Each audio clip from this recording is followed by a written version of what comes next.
রমজান মাস চলে আসলো, এখন কি করা যায়? সারা বছর তো ফাঁকি দিয়ে ব্যবসা করলাম, এখন কি ভালো হয়ে যাব নাকি ফাঁকি দিয়ে ব্যবসা চালিয়ে যাব? এই তুই কি ভাবছিস?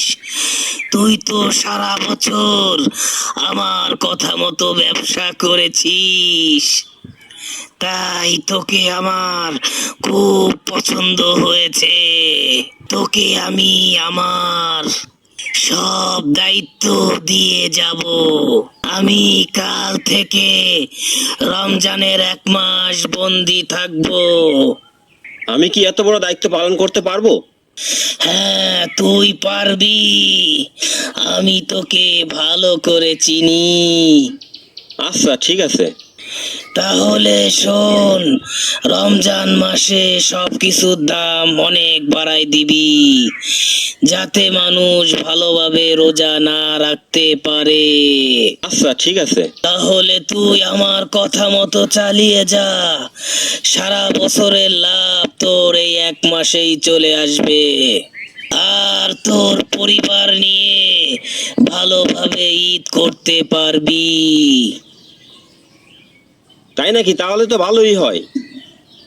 ঠিক আছে, তুই চালিয়ে যা। রমজানের পরে আবার দেখা হবে।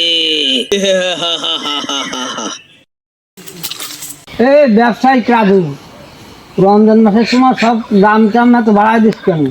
দামে তো বাড়তেই থাকবে, তুমি কিনলে কিনবা, না কিনলে না কিনবা। তুমি তো কথা বলো কেন? না বাবা, তুমি রাগ করো কেন? রোজার মাসের সময় যদি একটু দাম কম থাকে তাহলে আমরা ভালোভাবে রোজা রাখতে পারি। তুমি ভালোভাবে রোজা রাখো না আর খারাপভাবে রোজা রাখো, ওটা আমার কি?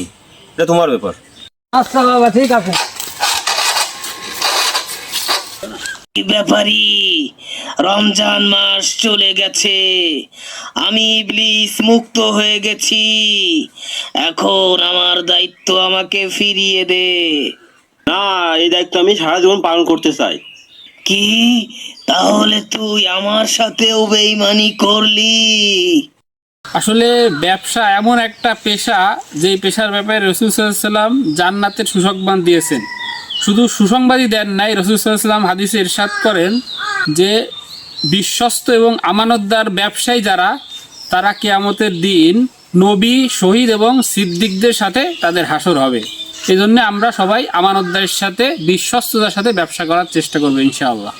ভিডিওটি ভালো লাগলে লাইক এবং সাবস্ক্রাইব করে সাপোর্ট করবেন।